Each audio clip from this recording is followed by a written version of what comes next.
I'm so excited to be portraying Sarah Rector. I mean, it's a story that hasn't been told before by anyone, so I'm really excited to be playing her. Yes, I mean, again, no one's ever heard it before, and when I heard that she was the first black girl millionaire ever, I was just so ecstatic. I think she was a very brave person, and she was very faithful. She loved her family and her friends, and she would do anything to protect them. It was an amazing experience. Cyrus is an amazing director, and I really look up to the other actors that were in this film with me. I think they're amazing. Well, we're at one of the special screenings for Sarah's Oil in Kansas City, where Miss Rector came right after the Great Depression, so we're happy to be here. Sarah Rector, she's a hidden figure. She's someone that the world needs to know about. In the early 1900s, she had oil on her property, and against all the odds, she fought through and was able to fight the guys that were trying to get the oil from her and her property from her, and she became the first black millionaire, female millionaire. Yeah, absolutely. I mean, and we actually filmed and showed the family a few months ago, and we were so delighted when they were just going crazy and they were crying and they were laughing, and so the family is in full support of the movie. No, absolutely, and in the climate that we are in the world, you know, here's a young girl that, against all of the odds, against all of the things that were happening in the early 1900s, she didn't allow it to shake her, to get in the way of what her goal and mission was, and that's a great message for right now in 2025. You know what? It was really about all what I thought little girls around the country really needed to see. You know, the script was incredible. It was very incredibly written by Cyrus Nowrasteh, and I just felt like her resilience is something that we need to see right now. That you'll win if you don't quit. Against whatever you may be facing. What is your oil? What is it that you need to get on the other side of it? And you can actually do it if you persevere and stick to it. Sarah's Oil, we play Joe and Rose Rector, Sarah's parents. Mm-hmm. And gosh, it was just an absolute pleasure, a gift, a blessing to make the movie, to be a part of this film. It's an amazing movie.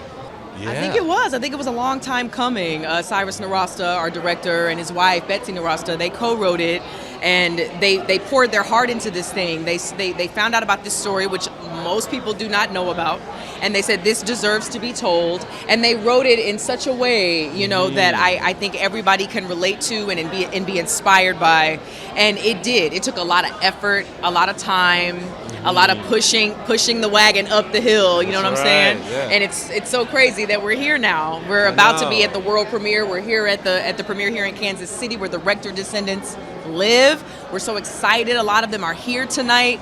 I heard so around 130 of them are here. I know, and we met one man earlier today. His great grandparents were Joe and Rose Rector. So, that's right. You know, we're doing this for them.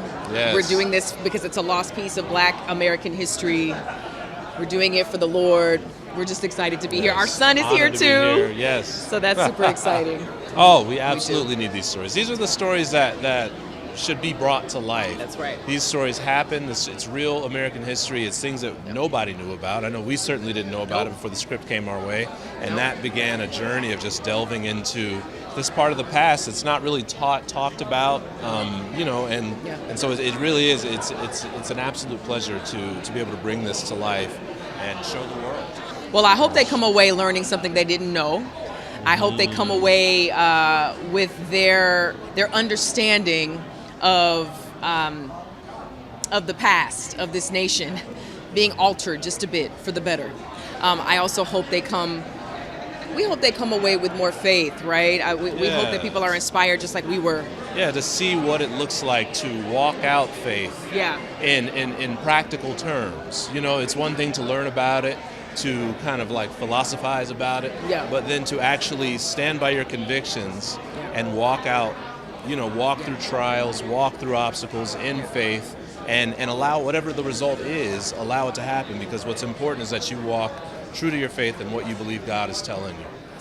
Well, I mean, how it came to be was John Shepard, who's been a friend for many years, is one of our producers. He and Cyrus, were working on this. Cyrus and Betsy obviously wrote a wonderful script, and then John sent me the script, and he said, "Hey, man, I really think this is something that you would want to be a part of. We believe in this. We would love for you to come along board and help to bring it to the world." And I happened to be on a flight to Tulsa from Austin. I live in Austin, and I was flying to Tulsa, where the story takes place.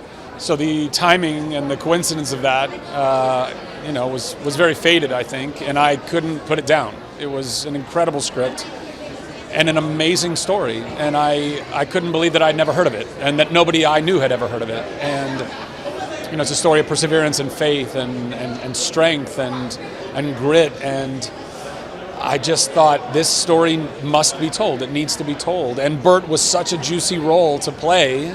And so as soon as we landed, I emailed John back and I said, "I'm in. Let's do it. Let's make this happen." And then, for years, the three of us were pushing this boulder up a hill, trying to find someone with money who would believe in this and who would support it. And unfortunately, the fine folks at Kingdom Story and Wonder Project and Amazon said, "We believe in this, and we want to make this movie a reality and bring this to the public." And so here we are on a red carpet celebrating it. So many talented folks in front of the camera, behind the camera. Just really grateful for the entire family that we were given, and that everybody, rolled up their sleeves. I mean, it was like most movies, it's a miracle to get them made. The weather was not conducive all of the time, but miracle after miracle, we were able to make our days and get it shot, and everybody brought all of their talent and all of their heart to it. And similar to Sarah's faith in what drives the story, was a lot of collective faith, believing in this from day one all the way to the end, all the way to here. Well, I'm just a lover of movies. I love a good movie. I love a great movie. I love a great story, and this is a very compelling story, so definitely want to be here. But more importantly, it's a story about my family. I am the great nephew of Sarah Rector. So for those of you keeping score, she is my grandmother's sister on my father's side. No, it's actually crazy because, I never met Sarah Rector. She died before I was born, but as a kid growing up in the 70s and the 80s, I would always hear my family, talk about her. Never like in a complete story, but you know how you hear family tidbits or you pick up pieces here or there. So it's kind of like putting together a jigsaw puzzle, but it wasn't until the internet came along and you were able to discover more information about her that it started clicking. I was like, oh, wow, wait a minute. This person was really something special, and I just happened to be related to her. So then I started doing my own research, and now I've figured out like how big her impact has been. It's a true American story. It's a unique slice of Black history, and her presence meant a lot to Kansas City, Missouri.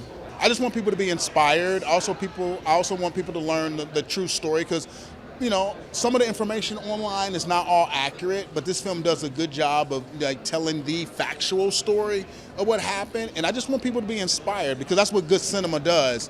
A great movie inspires you. A great movie forces you to have a conversation after the film. A great movie forces you to do research later, because you want to dig deeper and deeper and find out more. And I think this film will do just that. It's almost, I'm still trying to find the words. It's just surreal. It's surreal. It's definitely surreal. This is a dream come true. Our father wanted this to happen many years ago, but bringing her back to life today in this event is just absolutely amazing. absolutely love the film. It is phenomenal. It's a mixture of emotion and laughter and happiness, and you kind of have a tear, and at the end of it, you're just elated. So the movie is absolutely wonderful. And I've never heard a thunderous applause at the end of a movie in my life until I saw this movie. It is 50 years in the making. It's not what we wanted, but it's here. And that's what's most important. And we love it. Absolutely, absolutely, because there's something in it for everyone. Caucasian men and women, black men and women, Hispanics, Native Americans. I mean, even animal lovers to get it with blue. They're going to love blue. You know, there's something in it for everyone. So they really did a job when they made this movie. And I was going to say, like he said, at the end, the applause, and even throughout it, people were laughing. I mean, of course you'll enjoy it at home, but in the theaters with others, you can really feel the camaraderie, the joy, all the different emotions. I was out, when we watched it in Oklahoma, it was a lady in front of me crying, so you really have that sense of community. Yeah, and we felt that way, but it was nice to see that it wasn't just us, that everyone felt that way. Yes. So it was absolutely amazing. And you couldn't get that at home. Theater is it's better because then you're not just going through your own emotion, and you get to see the emotions of all those that are there with you. So it just makes it even better to me. Absolutely agree. We're going to continue her story through the Sarah Rector Foundation that we just recently started. So we would love for the community to support that as well. Yes, that's how Continue we will keep her her legacy. legacy alive. Yes. Absolutely. Sarah's Oil, true story, based on the power of faith by this little 11-year-old girl in Oklahoma in the early 1900s, and ultimately it becomes a story of good versus evil at about the midpoint, where you're fighting for the righteousness of this little girl and her faith that nobody else can see. Our entire cast was amazing, and proud of them, because here you have, like, anytime you do a period piece, it's so challenging to be able to recreate authentic moments so that the audience really gets sucked into what it is that the story that you're trying to tell. And our little Sarah, who's now grown up, my goodness, did such a great job, because it's one thing to be able to lead a movie as an adult, but to do it as a young person at that age when we filmed her, I often go, that is extraordinary. It's absolutely extraordinary, because it's so difficult, it's so challenging, and she displays Sarah's essence in such a way that's so poignant and so perfect that you will, as an audience member, you'll get sucked in, because she is so well-spoken, and she was well-spoken at that time, that you go, okay, wait a minute, she might just be smarter than the adults she's kind of interacting with. And there was probably some good parenting going on here, and you kind of see that in some of the clips of the home that we see between Sarah and her parents. And so it's easy to root for her very quickly as you watch the beginning, the first act of this film. I'm excited for the world to see Sarah's Oil, find out who she was, Sarah Rector. Yeah, I think that, fighting for what's right and having faith under, pretty insurmountable odds. And it's a story of adversity, integrity, courage. It really is, it's a triumphant story. I'm really psyched for people to see it. So Mace, I feel like, is in many ways, Zach's kind of he grounds things. He's the realist. And I also feel like he sees a lot of himself in Sarah. And so I think he, to some degree, takes it upon himself to become kind of her protector. So, oh man, it was wonderful. And it wasn't it wasn't like typical films where the director says cut and everybody walks away. I think we had this kind of unspoken singleness of purpose with this thing to tell this story. And so we were all just very familiar on set, and we hung out, we'd have brunch, I was away from my girls for a while, so to be around that spirit, Naya, who's she's extraordinary in this, was just really wonderful. I think when you're doing a biographical film like this about someone who is not as acknowledged or known as she should be, we all, it became a point of service for all of us, which changes things, I love to see things in theaters. It's a community film, and so it should be seen as a community. Film. I'm so proud of Naya. I think she does a wonderful job emulating and just channeling Sarah Rector. She just brings a joy and a spirit and a spunk to the screen with Zach. We just fell in love with her when we met her, and we just pray great things for the story, the message, and the family. I've worked with Cyrus Nowrasteh and his wife Betsy Nowrasteh, writers, and he directed the movie before. Phenomenally talented, authentic, historian, has to know his stuff. We got the rights to a book. He was such a delight to work with. I mean, he had dogs, he had kids, we had incredible difficult weather, we had thunderstorms, ticks, everything Oklahoma could dump on us happened. And he's a soldier. He just is a soldier for God. He did a great job, and I'm so proud to be a small participant in a big movie. Really cool. Well, it's funny how it's not just what we're doing, telling a great movie, it's how we do it. And this movie, if you weren't a believer or a person of faith before you started, by the end you were like on your knees, because this movie drove us to prayer and worship, because here we are tonight. We're very joyful. You know, I've grown kind of fond of the kid. That's called a knight. I can hop over your pieces? That's right. Look at you. You're learning. Just want to make sure before I take your queen. Really? Nobody but we.